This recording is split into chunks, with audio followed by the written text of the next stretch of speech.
Hello दोस्तों, नमस्कार। स्वागत है आप सभी का अपने YouTube चैनल ऐसे टीचर एकेडमी में।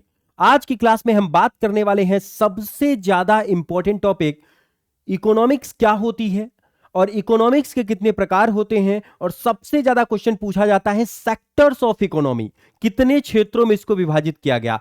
हम ट्रिक के माध्यम से इसको याद कर लेंगे, मतलब यहां से जो भी 1-2 नंबर या 3 नंबर के क्वेश्चन बनते हैं वो विद इन 10 to 15 मिनट्स में आपको पूरा का पूरा क्लियर होने वाला। मतलब इसी क्लास में आपको पूरा कॉन्सेप्ट बता दिया जाएगा और 100% जो ट्रिकी माध्यम है उस माध्यम से आपको यह पूरा कॉन्सेप्ट दिया जाएगा। तो यह पाने के लिए आप जबरदस्त तरीके से एक बार चैनल को सब्सक्राइब कर लीजिए और सेशन को लाइक जरूर करिएगा। तो बात करते हैं इकोनॉमिक्स होता क्या है। इकोनॉमिक्स दो शब्दों से मिलकर बना है बच्चों, इको और नॉमिक्स। तो सिंपल भाषा में कहा जाए, इको का मतलब क्या होता है, मनी। मनी का मतलब हुआ किस नाम से जाना जाता है इसे, अर्थ या धन के माध्यम से। आजकल पूरी चीजें किससे चल रही हैं, मनी से ही तो चल रही हैं। अगर आपको नौकरी दी जाए, पैसा ना दिया जाए तो आप क्या करेंगे, नौकरी छोड़कर चले आएंगे बच्चों, क्योंकि पूरा काम किसके लिए किया जा रहा, पैसों के लिए। तो to study of the money, simple भाषा में कहा जाए कि सर धन के अध्ययन को ही क्या कहा जाता है, अर्थव्यवस्था के नाम से जाना गया। डिफरेंट डिफरेंट साइंटिस्ट के अनुसार डिफरेंट डिफरेंट चीजें बताई गई। जैसे बुक का नाम क्या था या किस व्यक्ति ने इसके बारे में पूरी चीजें बताई थी, द फेमस पर्सन। कुछ लोग ये समझते हैं कि चाणक्य का नाम आया, लेकिन चाणक्य का नाम मैं आपको बता दूं, that is not belonging to the stages of the economy, it is a simple belonging to the word that economy refers to the two words eco and the नॉमी।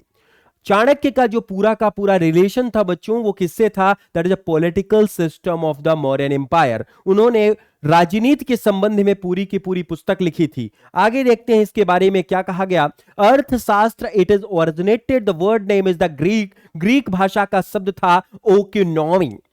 Greek भाषा का शब्द कौन सा बना, ओकोनॉमी। और ओकोनॉमी का मतलब क्या होता है, मैनेजमेंट ऑफ द रिसोर्सेज, संसाधनों का प्रबंधन कहा जाता है। आपको कोई भी सामान मिल रहा है, उसको आप कैसे रिसोर्सेज बनाते हैं, कौन कौन सी चीजों से उसको प्रयोग करते हैं, बिल्कुल ट्रिक से याद हो चुका है। Chanakya was not related to the economy, that is related to the political system of the Mauryan empire. Simple भाषा में बताया गया। और इसको ये Adam Smith, the father of Indian economy या फादर ऑफ द इकोनॉमी के नाम से जाना जाता है। अर्थव्यवस्था के पिता कौन है बच्चों, Adam Smith. It written the book, the name of that book is the wealth of nation. कौन सी पुस्तक लिखी, वेल्थ ऑफ नेशन। कब लिखी बच्चों, 1776 में। इन्हें अर्थव्यवस्था का पिता कहा गया। Economy refers to that system that the subject plus theories, इसमें दोनों सिद्धांतों के बारे में बताया गया। और यह लागू कहां होता है, देश में लागू होता है। The taxes imposed on the country, on the goods and the services, all the things that is happen inside the country or the outside the country, beyond the boundary or the outside of the boundary, that is refers to the word that name is the economy। और economy से ही शब्द बनते हैं आपके, किस नाम से जाना जाता है, जीडीपी के नाम से। उनके बारे में भी आगे अगली क्लासेस में आपको मिलेगा। तो इकोनॉमी का मतलब क्या हुआ, देश के भीतर और देश के बाहर जो पूरी वस्तु एवं सेवाओं का विनिमय होता है, और बदले में जो आप क्या लेते हैं, मनी। आपको क्या चाहिए, बदले में पैसा ही चाहिए। तो उसके बिहाफ पर क्या कहा गया, इकोनॉमी को जाना गया। एक छोटी सी स्टोरी से भी इसको समझेंगे कि अर्थव्यवस्था क्या होती है बच्चों। इसके बाद अर्थव्यवस्था का सिंपल मतलब आपको समझने के लिए आप याद रखिएगा। Suppose there are two persons, एक व्यक्ति था, the famous person of that name is the Hariya. इस फेमस व्यक्ति का क्या नाम है बच्चों, हरिया नाम है। और ये गांव से रोज क्या करता है, गांव से रोज दूध लाता है शहर में। मतलब दूध क्या है, एक प्रकार का मिल्क है। और मिल्क इन द सेंस मतलब क्या हुआ, ये it's type of the goods, एक प्रकार का माल हुआ। अब ये माल शहर क्यों लाता है, क्योंकि बेचेगा और बदले में क्या चाहिए, पैसा। लाया और यहां पर एक चाय की दुकान थी, उसके गांव वाले ने ही खोला था टी स्टॉल। वो टी स्टॉल में रोज बैठता था और कहता था कि बदले में हम क्या करेंगे, यहां पर चाय बेचेंगे। चाय के बगल में कोर्ट वगैरह था, इस कोर्ट के बहुत सारे लॉयर यहां आते रहते थे।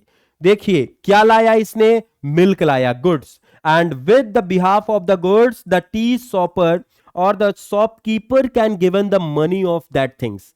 दूध के बदले वो क्या दे रहा था, पैसे दे रहा था। एक्सचेंज, गुड्स मिला, बदले में पैसा बटा।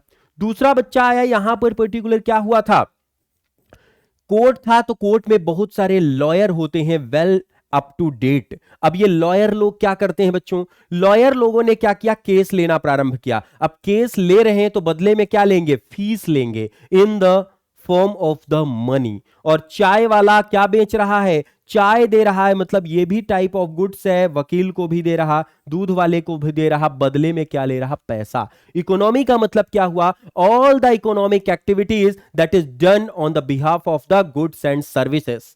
गुड्स वस्तु एवं सेवा के बदले जो पैसों का आदान प्रदान होता है उसे किस नाम से जाना जाता है, इकोनॉमी या अर्थव्यवस्था के नाम से। तो सिंपल भाषा में आपको क्लियर हो चुका इकोनॉमी। अब most important sectors of economy हमेशा प्रश्न में पूछा जाता है। कितने सेक्टर होते हैं, 3 सेक्टर। फादर किसे कहा गया था, एडम स्मिथ को जाना गया था, जिसके बिहाफ पर बहुत ज्यादा क्वेश्चंस आपके एग्जामिनेशन में पूछेंगे। ट्रिक याद रखिएगा, कितने सेक्टर है सर, मेन 3 सेक्टर हैं, लेकिन चौथा भी तो बना है।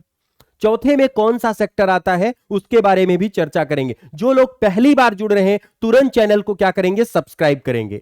सेक्टर्स की बात की जाए तो 3 सेक्टर में पहला सेक्टर बना आपके लिए प्राइमरी सेक्टर, या इसे जाना जाता है किस नाम से, प्राथमिक। प्राथमिक में सिंपल भाषा में ट्रिक में याद करिएगा, all the goods and services that is taken by the nature. ऐसी वस्तुएं जो प्रकृति के द्वारा प्राप्त होती हैं। अब प्रकृति से क्या क्या प्राप्त होगा सर, प्रकृति से आपका प्राप्त होता है कच्चा माल, और ये जीडीपी क्या शब्द है सर, ग्रॉस डोमेस्टिक प्रोडक्ट 17% भाग देता है। रोजगार कितने प्रतिशत देता है, first sector of economy that is given the 51% of the employment. कितने प्रतिशत देता है बच्चों, 51%, कुल पूंजी का 51। 3 ट्रिक में याद रखेंगे, प्रकृति की चीज आएगी, 17% जीडीपी और 51% इंप्लॉयमेंट दे दिया। और इसमें सबसे बड़ा रोल किसका होता है, एग्रीकल्चर, क्योंकि भारत के मैक्सिमम लोग खेती करते हैं। तो जब इकोनॉमी बनी तो आज भी पूरी तरह से बेस्ड हुआ। अब बढ़ेंगे दूसरे में, सेकंड सेक्टर की बात की जाए, बहुत ज्यादा इंपॉर्टेंट। इसमें और क्या जुड़ेगा, एग्रीकल्चर, एनिमल हस्बेंड्री, बीज harvesting, fisheries and the mining, all the related that is done on the behalf of first type of economy. Second sectors, secondary sector that is totally based on the industries. उद्योगों के आधार पर बनेगा manufacturing. इसमें simple भाषा में याद रखेंगे, GDP that is come to 29%, रोजगार 29% है। और इसमें जो रॉ मटेरियल था उससे, जैसे गेहूं किसान पैदा करेगा, प्राइमरी सेक्टर, लेकिन उसका आटा बना के बाजार में बेचा जाएगा, that is done on the behalf of the secondary sector. बिल्कुल याद हो चुका, बिल्कुल। तीसरे सेक्टर की बात करेंगे, तीसरा सेक्टर किसके बिहाफ पर, इसमें आपका कंस्ट्रक्शन आएगा, सेकंड के ही एग्जाम्पल हैं ये, इलेक्ट्रिसिटी, वाटर, गैस, ये सब आपके सेकेंडरी। थर्ड सेक्टर की बात की जाए, सबसे बड़ा सेक्टर, भारत का सबसे बड़ा सेक्टर है जो रोजगार पैदा करता है, that is known as the tertiary sector and it comes under the service sector. GDP में 54% का है और एम्प्लॉयमेंट में 27, मतलब मोस्ट ऑफ द जीडीपी है। इसमें किस पे बेस्ड है बेटा, education, bank, transport, hotel and trade. ये सब चीजें इसमें क्या रहती हैं बच्चों, पूरी तरह से व्याप्त रहती हैं। और चौथा जो है, फोर्थ सेक्टर, बिल्कुल न्यूएस्ट है, जो नई टेक्नोलॉजी के तहत जुड़ा, वो सेक्टर होता है आरएनडी। आरएनडी का मतलब है रिसर्च एंड डेवलपमेंट। जब तक आपकी भूमिकाओं में रिसर्च एंड डेवलपमेंट का कोई रोल ना आए, मतलब आप ये मानिए कि अगर पूरी तरह से कोई भी इंडस्ट्री में रिसर्च का कोई काम नहीं, तो फिर वो इंडस्ट्री किसी काम की नहीं होती। तो यह भी होता है जिसमें बौद्धिक गतिविधियां, IT sector and the information technology and the research and development all that done on the fourth sector। हमने पढ़ा इकोनॉमी, और इकोनॉमी में कितने सेक्टर्स होते हैं, और ये आपको ट्रिक्स में पूरी तरह से याद करवा दिया। कमेंट सेक्शन में आपको बताना है एडम स्मिथ की बुक का नाम क्या था। एडम स्मिथ की बुक का नाम, what is the name of the Adam Smith book. इसी तरह के इंफॉर्मेटिव वीडियो के लिए चैनल को तुरंत सब्सक्राइब कर लीजिए। थैंक यू, धन्यवाद बच्चों।